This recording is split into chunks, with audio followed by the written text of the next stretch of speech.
What's up YouTube, it's your boy Ash and welcome back to a brand new video. Now today we're going to be talking about my custom tactics because a lot of people have been asking for it, if I'm being completely honest.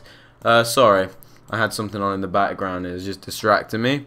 I want to do this as a live video as I want to kind of add my opinion and stuff as I'm going through it, and if I pre-record it, like, I can only talk for so long. So this is the team that we used in the weekend league, and it's a very similar team to the one we played Boras with because a lot of people seem to keep asking me about that. So yeah, as you can see, we do have a red card with Jerome Boateng, but that does happen every now and then. Yeah, Batshuayi is injured. This was from squad battles. I lost the game on Ultimate. Like, I won 3 of the other ones, but basically the 4th game they just scored some cheesy ass goals. But this is the team I use. Like I said, in game I do change this from a 4-3-2-1 to a 4-1-2-1-2 narrow. So we have Griezmann left striker, Martial right striker, Dembele cam, Vidal left CM, Bakayoko CDM. You know, you get the picture. We have Griezmann on the left because of his left foot. We have Martial on the right because of his right foot, and Dembele at cam because he's got that 5-star, which is really, really nice. Also, for player instructions in the game, I can't really show now because, yeah, I can't. We have Griezmann to press backline and get in behind, and we also have the same for Martial, so our strikers are getting behind and pressing the back line. We have Dembele to stay forward so he doesn't defend. He has high-low work rates, I do believe anyway, yes. We tell our CDM to stay back while attacking, and we just leave our CMs and fullbacks and centre-backs because I feel like they're fine. Last year I would have told the fullbacks to stay back, but this year I don't think it's necessary because they get back anyway. And they give you good attacking options. A few people are asking how I got this Bale because he's untradeable, and I did get him in a 2-player pack because that's the only way I could get him anyway. I did lose the footage for that as well, which is a bit shit because you'd have probably wanted to see that. But yeah, moving on to the custom tactics, which is what you all want to see. I suggest you stay like after I show you them so I can explain them. So we're going to start from the top. We've got our passing and speed both on 50, and the positioning is organised. This is build-up play.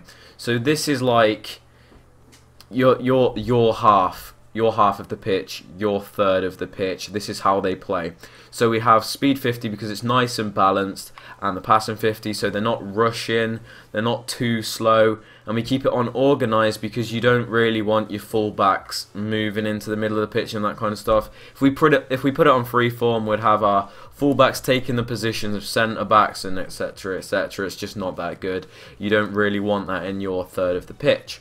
Moving on to chance creation, this is like their final third. You know, how are you going to go about creating your chances in their half? So we do have our passing on 50 because, again, it is quite balanced. It is still quite fast, and it's not too slow. So you're not. It's the nice balance. That's why I keep it there. It's just what I do. Like I said, you can change these. Well, I didn't say it before, but you can change these to your own needs, I guess. Like, this isn't what you have to use. This is just what I use because people were asking. So yeah, we leave that on because it's balanced. Crossing in a narrow formation, which is what I use and which is what I think's the best in FIFA, because narrow formations genuinely are better. Well, I think they are as a whole. So we have crossing on 40 because not only aren't you going to get into them like crossing positions because of how narrow the formations are, crossing in general isn't that good unless you have massive players like Lukaku, Player of the Month Harry Kane. You get what I mean? And yeah, so I don't have players like that. I have Griezmann, and his heading's not the best. So I try and stay away from crossing. I prefer to work my attacks.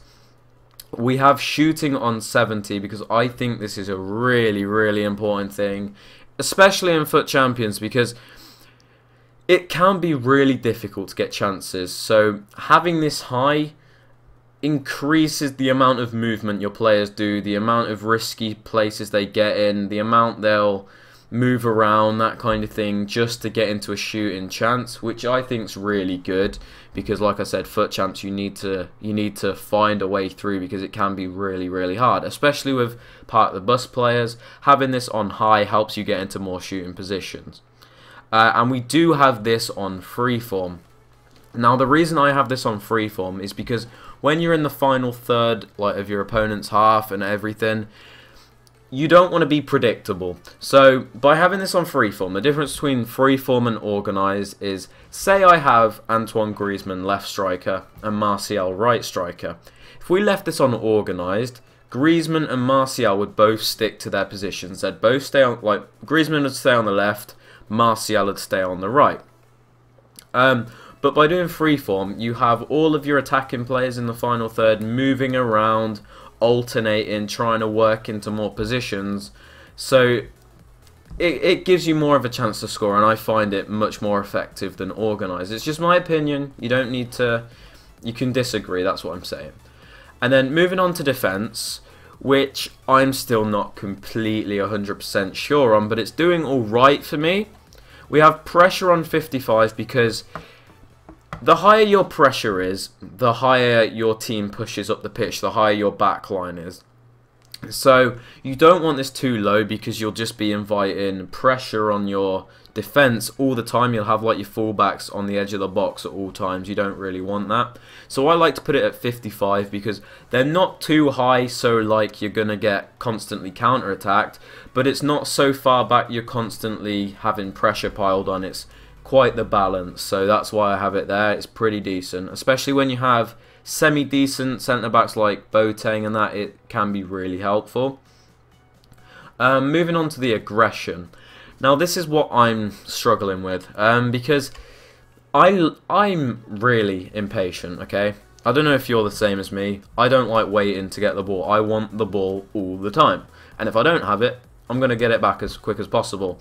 So by having your aggression on high, it increases like the amount of aggressive interceptions that your players do, more lunges, that kind of thing. And 9 times out of 10, you can get like some really crucial interceptions in and that kind of stuff. But there is that chance that your player will start lunging in, completely miss the ball, and leave you exposed at the back. This is why I'm a bit unsure on my aggression, but I leave it on 60 because I think it's decent. I might lower it to 55. I'm not sure. But yeah, I have it on 60.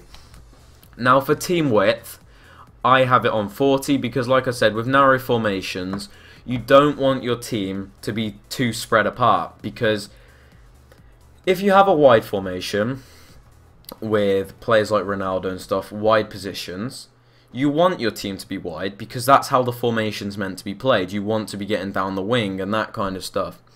But when you're playing a narrow formation, such as the 4-1-2-1-2, which is probably one of the most narrow in the game, you don't want that to be wide, because the whole point of it is to be narrow.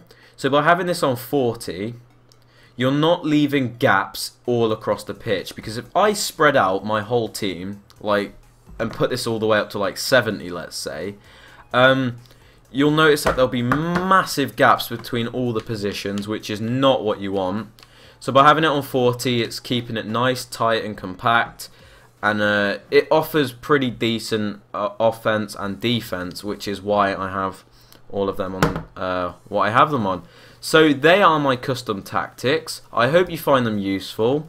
I probably should have mentioned that I got Elite 1 this week in Foot Champions, just in case you all thought I was completely garbage. I'm not claiming to be amazing, but you know, these are tactics of an Elite 1 player. That's all I'm getting at. But yeah, I hope you enjoyed that video. If you have, be sure to drop a like and also subscribe to the channel if you are new, so you never miss out on any FIFA videos like this one. Be sure to comment down below which FIFA videos you want me to do. I've seen a few asking me to do defending tutorials. I can do that if you like, but don't be afraid to drop what you want me to do, because I do listen, I read every comment, and I do appreciate them, by the way. So yeah, feel free to do that. And if you did make it this far in the video, comment down bin in the comment section. Bin, B-I-N. Do that, and yeah, just do that. I'll appreciate it, because I'll know you've watched the video.